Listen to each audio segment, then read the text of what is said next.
Hello everybody, I'm Agnew the Final Doctor. Many of you know me as Tyler, because I'm gonna, advertise myself to Facebook. Anyway, I've been wanting to do this YouTube thing for a while now, so I decided to start out with Wasteland 2. It's an old school isometric RPG in the vein of the Fallout games. I'm gonna go ahead and choose new game, and then I'll create my characters and sort of use cuts with the SHAREfactory to, make it at least a little bit presentable, because you don't want to sit through character creation. Anyway, I'll catch up with you when I'm done. Up first in our squad of rangers, we have Agnew, age 25. He's a new squad leader in the Desert Rangers, quick to take action, and quick on the draw. He's especially coordinated and intelligent because of his leadership abilities. In combat, he prefers to use handguns as opposed to any other method of attacking. And he's an outdoorsman, with skills in animal whispering, and he's also quite a smartass when talking to his superiors. He was raised on a farm and learned to tend to animals, showered them with care and compassion, keeping them well groomed, and they brought much joy in return. Life was good. Until, of course, I joined the Rangers.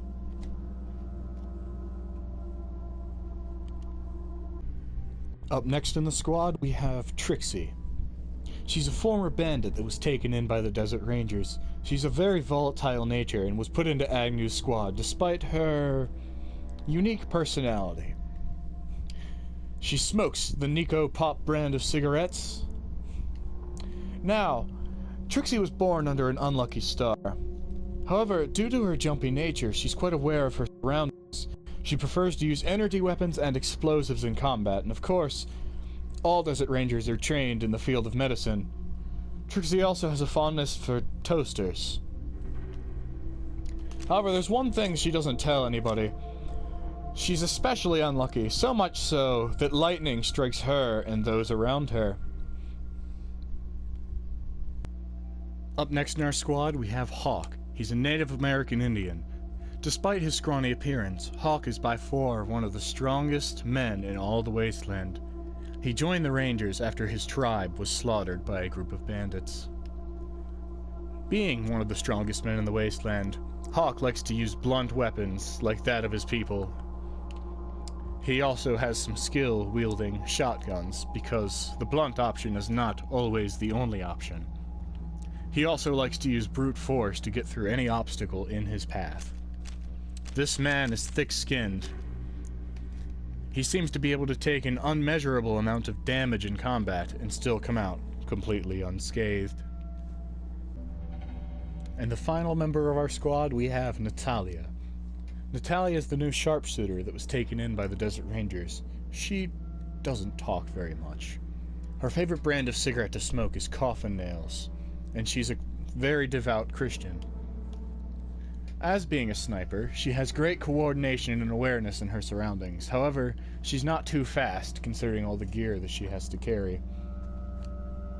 She's great at computer science, mechanical repair. She's one of the few members of Agnew's squad that was taught any surgical skills in case her teammates were to fall in battle. She's also a major opportunist. Her favorite thing to say is, kick them when they're down. So, all of that's out of the way now. Looks like we can finally start. Seasons, of course. Difficulty settings. What do you think I am? I'm gonna be using the PlayStation SHAREfactory to edit this, so bear with me if some of the cuts are a bit awkward. In case you couldn't tell, all of those character creation bits were very separated, because I had to take some time to think about how I wanted my squad to be set up. Cats, I'm playing video games. Go away. I love all of you.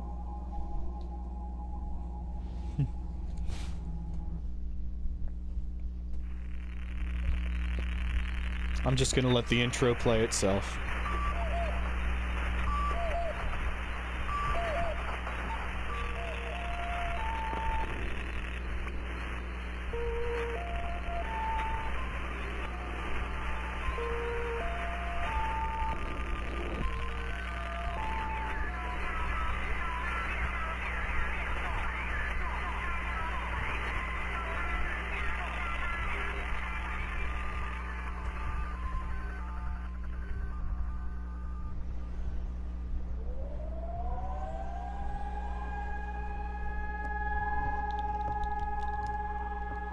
I'm gonna take my headset off for a second because it's kind of loud. What comes after the end? I don't know. Neither did they. They were just an army engineer battalion, constructing roads and bridges deep in the middle of the Arizona nowhere. They didn't know why Armageddon had come. They'd heard radio chatter about an attack on some space-based missile platform. But who had attacked it, or why? No one knew. What they did know is that the politicians and the generals had finally ended the world. Now, everything was gone. They took over a federal prison for a fort, kicked out the convicts, got busy starting from scratch. Maybe it was an act of mercy. Maybe they figured that the prisoners would die out in the harsh new world. Whichever, it came back to bite the engineers in the ass. Cultists, criminals, cannibals. They've been living with the fallout ever since. Good people had survived too, called for help in the night.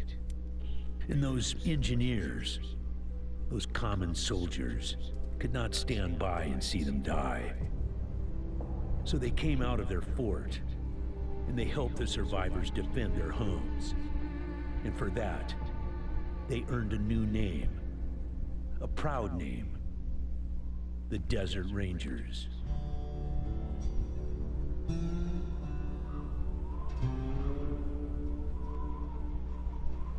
Now, Rangers, I know at times it seems our cause is hopeless. And I know it's hard to say goodbye to a brother in arms.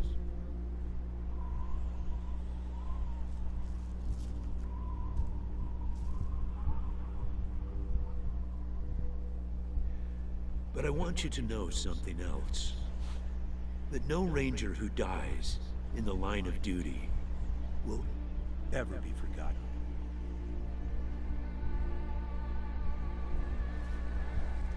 Nor will he have ever died in vain or unavenged.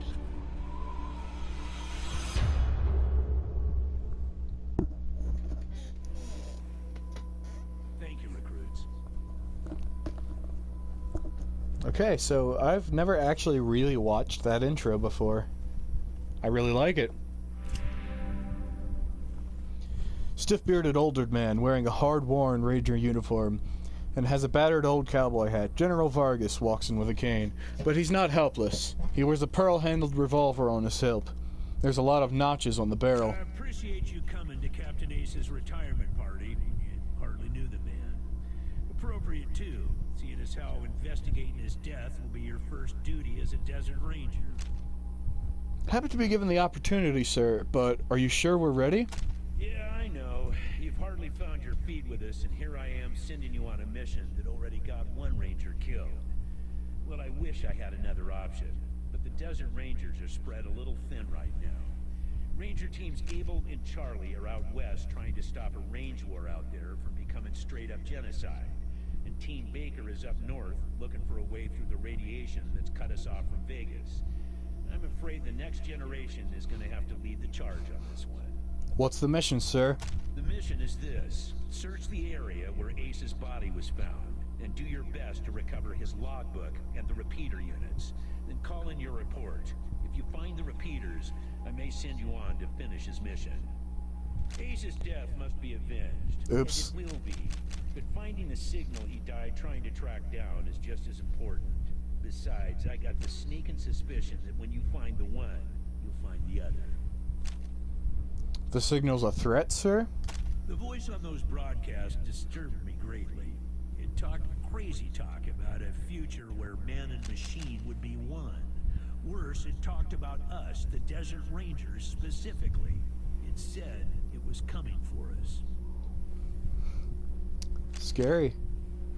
Where is this area, sir? It's about a day's walk east from here. I'll mark it on your map. Cool, cool. There you go. Yes, call in on your radio. Your radio is your lifeline to Ranger Citadel. We'll be calling you with alerts and updates on your current missions, and sending you new missions when we receive distress calls. As Rangers, it is your sworn duty to respond to those calls. That is the contract we made with the people of Arizona when we opened for business. When can we enter the Citadel, sir? Once you prove yourself, the Citadel will be your new home.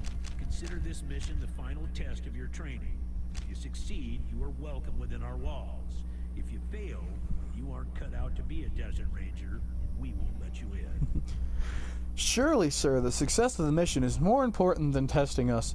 If you want to find these so we can do everything we need. Using logic on me, eh? Smartass. Logic and observation will change some folks' minds, and you can catch people in lies that way. But sometimes, it only makes them mad, so be careful. In this case, you're right. I should let you in, but I got a feeling about you four. You got depths you don't even know you have, and it's gonna take adversity to tap them. So I'm sending you out undergunned and unprepared, just to see what it brings out of you. You'll thank me later. Maybe. Logbook was stolen. Don't know, but it wasn't on Ace's person when he was found. Look for it. It might have some clues as to his death. Ace die. Ace had been trying to locate a faint radio signal, which has lately been giving us cause for concern. We gave him 3 repeater units and sent him to hook them up to 3 remote radio towers. This would have allowed us to get a fix on the signal.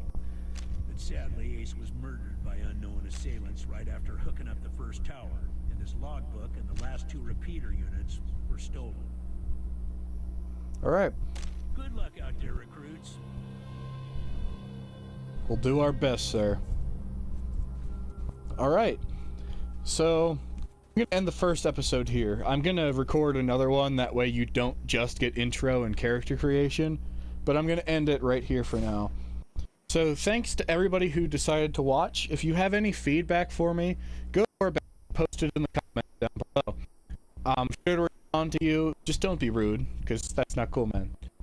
Anyway, see you next time. Bye.